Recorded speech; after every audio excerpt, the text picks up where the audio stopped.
Hello, beautiful soul. I am bringing you a fortnightly reading that's going to take us into a brand new decade. And there's so many fabulous astrological shenanigans occurring. But first, let me say this. It's Christmas.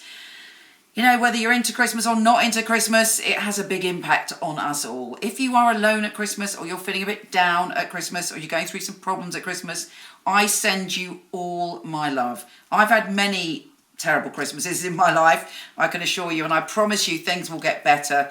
And all of us, we need to reach out to people if they're on their own at Christmas, because it is a very, very challenging time. But on that note, let's get on and find out what's occurring for us, because there's some brilliant news for all of us. Here's your weekly astrology.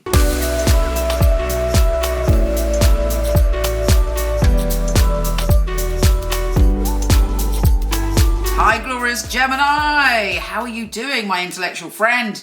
Don't forget you are the most quick-witted of all the signs. Don't tell the other signs. I told you that, but it's true.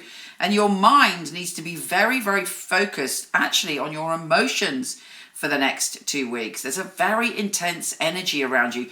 You might find yourself really swimming and dealing with issues to do with life, death, rebirth, sex, power, money, any area that in the past has made you feel powerless. You can hopefully overcome and really look into what are the things in life that make you feel powerless. Is there a button that you've got? You know, we've all got our buttons, wounds from our past.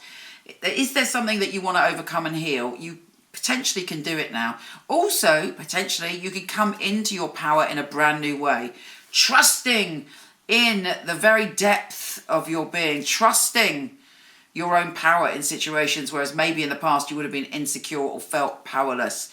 You may be around some very powerful people in the next 2 weeks, but there's a lot of attention on you, but you're feeling like, you know, you're BBC News alert, you're feeling like you want to kind of stand back and watch everything and think about your power and how you're going to launch it in the next year, in the next decade. Now, firstly, we have Sun trine Uranus, and there's a really pay attention on Christmas Eve to your psychic intuition. There's a soul message coming to you from the cosmos. And, you know, often you can be running around. Obviously, it's a very busy time. See if you just give yourself, if you start to get a sensation of some wisdom coming through you, just take time out for a little while. Go and lock yourself in the loo. Do something where you're on your own so you can think about what it is that your whole psychic antenna is trying to tell you. You know, you're very in tune, and listen to that intuition. It's a very emotional time, isn't it? This time of year anyway, but listen to what your intuition is telling you.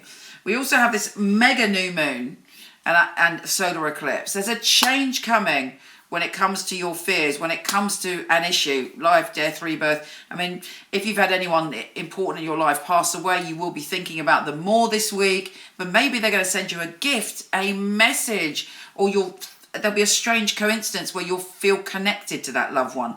Look out for that as well. We also have the Sun and Jupiter conjunction.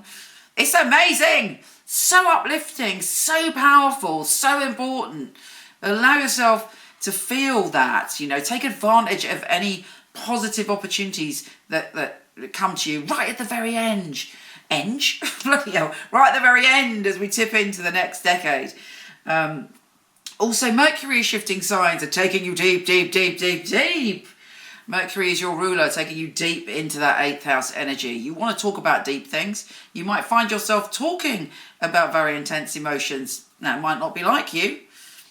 My partner's a Gemini. Doesn't often talk about the deep things. I have to drag it out of her. Anyway, but you'll find yourself wanting to just dive a little bit deeper. Right, we also have, on the 30th, the Sun conjunct the South mode. You're healing a lot of karma from the past. And you're moving through kind of things that you've carried with you for a long time. There's some unexpected, through an intuition, there's an unexpected message around the 30th as well. And then we have Mars going into Sagittarius in your 7th house of balance and relationships. You're feeling frisky as hell. You want balance in your relationships, and actually you're prepared to fight for it. If there's any situations around you where there is an imbalance, Mars is going to make you stand up for yourself and go, no, that is not right, and I'm not having it. But really your passion is to find harmony and beauty and emotional connection over these 2 weeks. Take care, gorgeous, and I'll speak to you soon. If you want to check out your written monthly, weekly, yearly astrology, pop over to my website, micheleknight.com. I'm not doing readings at the moment, but I do have a company of some of the best psychics and astrologers in the world. I've had the company for 20 years. I handpick them and they are fabulous. So I'm going to start to show you, starting now, their little videos on here. My name is Eileen. I work as a psychic medium. My first memory was as a child. I used to say things that came true to people. I'm a very, very black and white reader, straight and to the point. I will guarantee you will laugh and I will keep you smiling. When I prepare for a reading, I always make sure that I meditate, that I heal myself, and then the messages start. When someone comes online, I'm already there on a really high level. Their energy straight away goes whoosh, and it opens them up completely. I do like my clients to join in some way. Once I've connected and I've said everything I need to say, I like to know how they're feeling. I will make sure when the reading is finished that you know where you're going and that you're happy with everything. I love my job. I've always loved my work. Everything I do on a spiritual level, I love, because it's giving back.